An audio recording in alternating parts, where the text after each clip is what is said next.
Hi everyone, and welcome to my presentation. I will be presenting today Apache Flink and Apache Pulsar and the connector deep dive. I'm a software engineering at Ververica, about 10 plus years of experience. I have mixed of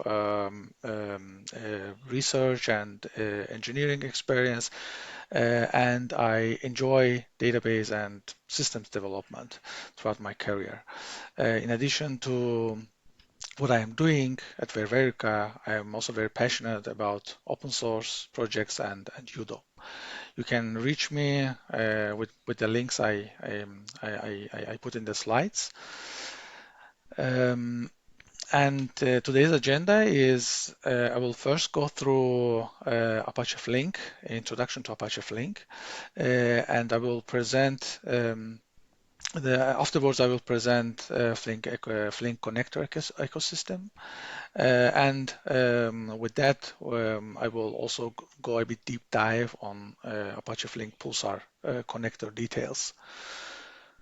Um, so we can start with introduction to Apache Flink. So what is Flink in a nutshell is it's a batch processing framework, and it processes static and it's able to process static and historic data very efficiently, and it reads data from bounded sources such as files or databases or external storage systems, and processes it in a discrete chunks or batches. And this mode is particularly useful for scenarios where data is static or updated on regular intervals rather than being continuously streamed. The second, the most famous feature of Flink is stream processing, basically delivering real-time results from real-time data. Flink stream processing, it's a fundamental capability that enables real-time processing of continuous stream of data. But unlike batch processing, stream processing handles data continuously as it arrives in a near real-time fashion, of course with low latency in a fault-tolerant fashion. And this also enables many applications, one of which is event-driven applications. Basically, it's a stateful application that receives events from one or more streams and responds to these events by initiating some calculations, updating internal state, and performing external actions. And Flink is also open source. Open source processing framework is distributed, it's high performance, and it's of course fault tolerant. Flink consists of Flink ecosystem consists of its source connectors, which connect Flink engine to the outside world, outside source world. This can be again streams or historic data or from IoT devices. They all connect to Flink source connectors, and this can be, for example, Flink's Pulsar source connector, and many queries are issued to Flink to process the input data. And after that input is processed, Flink will output its results to external systems through its sync connectors. And again, Pulsar can be one of the sync connectors, but there are many others as well. And the main concept in Flink is that the batch processing is a special case of stream processing. because Flink uses a unified runtime architecture. What is unified runtime architecture? It's Flink uses a unified runtime for both batch and stream processing, and regardless of whether you are reading bounded or unbounded data, Flink uses the same execution engine, and by having this, enabling this unified runtime, Flink enables wide range of processing applications. Um, and these can be event-driven applications that we mentioned already, for example, detecting fraudulent transactions or anomaly detection or business process monitoring, or it can be data analytics, basically analyzing the live data or processing very large graphs, or it can be basically simple data pipeline applications such as continuous ETL or adaptively and in a real-time fashion building search indexes.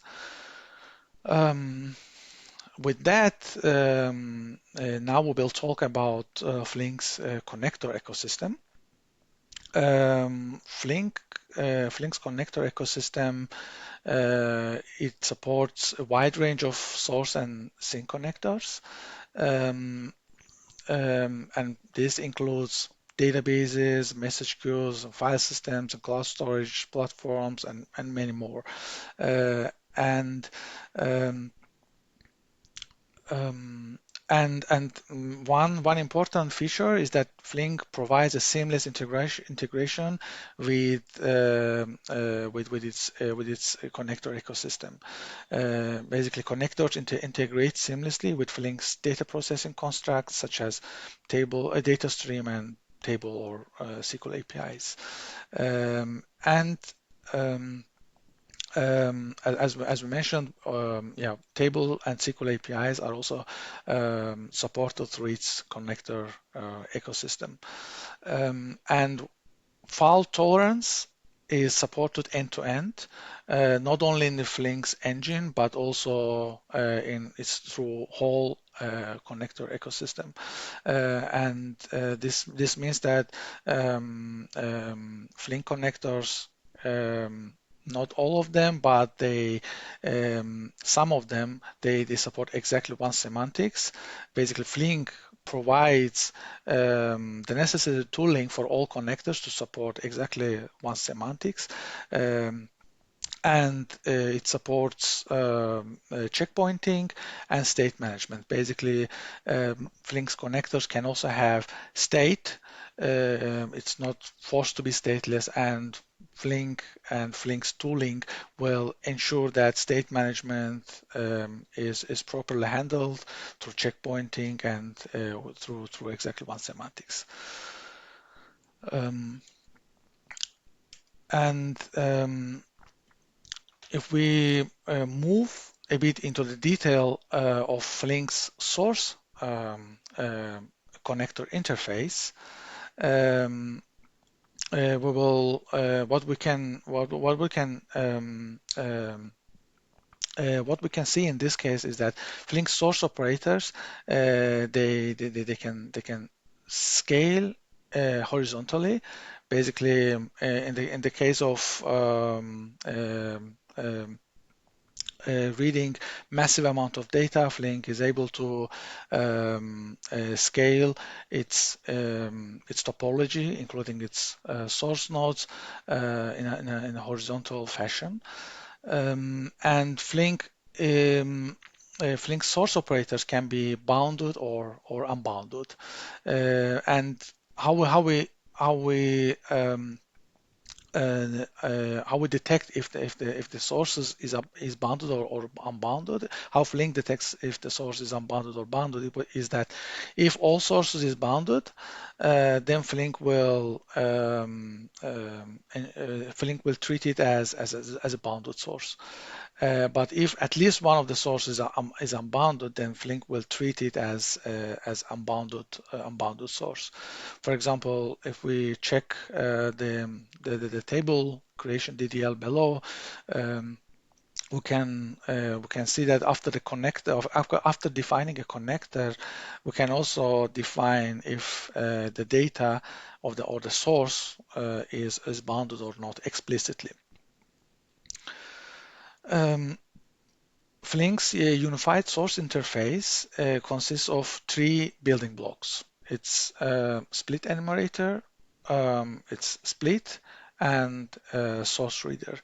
We will go into these details in the context of Pulsar in the next section. About Flink's sync interface, basically how Flink interacts with its sync connectors. It consists of three phases: pre-write, pre-commit, and post-commit. Pre-write, it allows expert users to implement a custom topology before a sync writer. In the pre-commit phase, this also allows expert users to implement their topology between pre-write and pre-commit phases.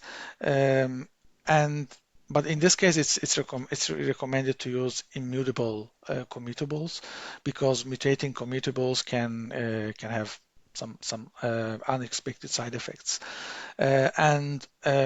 Between and after post commit, basically we also allow users to implement their custom topology after committer.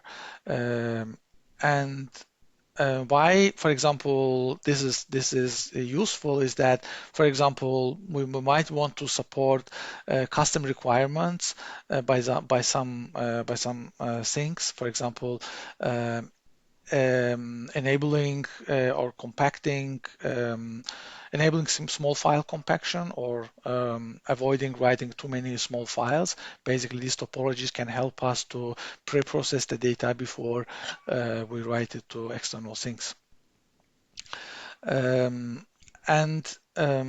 this is basically overall architecture of Flink's sync interface. As we see, there are three main phases, and we will go into the sync interface details in the context of Pulsar sync connector. As we know, Flink sync and source interfaces can also integrate into SQL and table APIs, Flink's SQL and table APIs. And with that, Flink provides special abilities for its connectors to implement, and with that, basically the connectors can use special features of Flink's internal engine and internal planner and optimization framework. For example, if we take the ability of source connector ability supports watermark pushdown. Basically, once a source connector implements this interface, this will enable to push down a watermark strategy to the scan table source. And if the source interface supports filter pushdown, this will enable to push down filters into the scan table source. And the similarly supports projection pushdown, will enable to push down projections, including the nested projections to the source table. And now we will dig deep into Flink Pulsar Connector. And Flink Pulsar Connector, its source connector, it consists of source connector and sync connectors. Flink's Pulsar source connector will automatically discover Pulsar partitions, and of course it supports dynamic scaling and load distribution across Flink tasks. And one thing to mention here is that Flink and Pulsar subscription models play a crucial role in Pulsar source connectors. Basically, Pulsar supports exclusive subscription mode. In this mode, the exclusive subscription, it follows a basic publish subscribe pattern where a single consumer subscribes to and consumes from a specific topic. And there's a shared subscription model. In this subscription model, it permits multiple consumers to consume messages from single topic in a round-robin fashion. And there's also failover a subscription model, and it comes to the play in cases where exclusive consumer fails, and Pulsar addresses this issue through failover subscriptions, these subscriptions designed as there's one primary consumer along with multiple standby consumers, and if the primary consumer disconnects, standby consumers take over the consumption. And there's a key shared subscription model, which Flink source mainly uses. It allows multiple consumers to subscribe to a topic with additional metadata in terms of key, basically. And this key can be either auto-hashed, which basically utilizes consistent hashing, or it can be a sticky hash. Basically, the client manually assigns the consumer range values. And as we see in this from this example where we initialize Pulsar source via its builder interface, and we can explicitly set which subscription model should it use. And Pulsar a source connector, as we mentioned, source connector consists of three main building blocks. One is enumerator, and Pulsar's source connector's enumerator called Pulsar source enumerator. It resides in job master, and basically what it will do is that it will assign splits and send global watermarks to the source readers,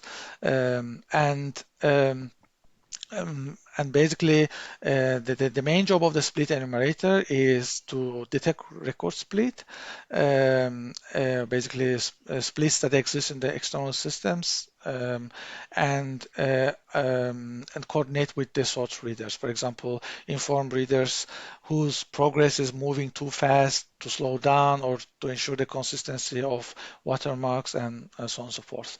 And the source reader in this case will read data from a record split and process the event time watermark. And of course, all of them, meaning the enumerators and source readers, do the periodic checkpoints. Another building block of Pulsar source connector is its split. Basically, for Pulsar provides splits for its subscription models, but there's for exclusive failover and shared subscription model, Pulsar needs to keep the track of partition, starting cursor, stop cursor, last consumes message ID, and uncommitted transaction ID, this information. But for key shared, it doesn't need all of this information, but in the end, basically those two data structures wrap into each other. Basically, there's single split there's a single split in the end. And Pulsar's source reader Flink's Pulsar source reader consists of in the end it's called Pulsar source reader, and it consists of Pulsar fetch manager, which consists of many split fetchers, and and there are various implementations exist. For example, a single split reader can handle multiple partitions on one thread, or multiple threads can process each partition and feature individually. But for efficiency, the split reader retrieves a batch of data from external system, and basically they place all the data to the element queue.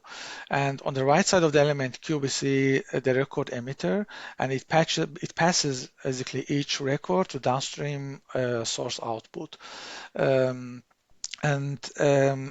the data is sent to downstream, concurrently split state keep track of the processing progress of each split, including its current state.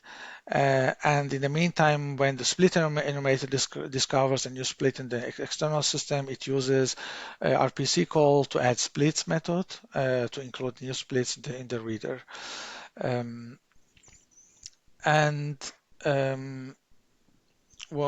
also Pulsar's source connector features its special ability, which is the source ability, which supports reading metadata columns, and this is enabled when it's enabled. Basically, metadata column, it enables Flink to read metadata information from Pulsar source. And when this interface is implemented, its list readable metadata method will list all metadata keys and their corresponding data types in the source, and this will be exposed to the Flink planner. And if we see the table creation below, it uses it has 4 columns: ID, name, timestamp, and price. But physically there are three columns. Basically, timestamp is a metadata, but the final output will contain also the timestamp, which will be appended to the end of the columns. We move to the Flink's sync connector. Flink's Flink Pulsar sync connector. Pulsar connector supports exactly once after 2.8.0. And its transactions, Pulsar transactions, have the following semantics. Basically, all operations within the transactions are committed as a single unit. Basically, either all or no messages are committed. And sync for exactly once semantics uses a two-phase commit protocol. And sync consists of a committer that actually commits the data, and sync writer that performs the pre-commits. As source connector, Pulsar sync connector should be also serializable. In addition to these features, Pulsar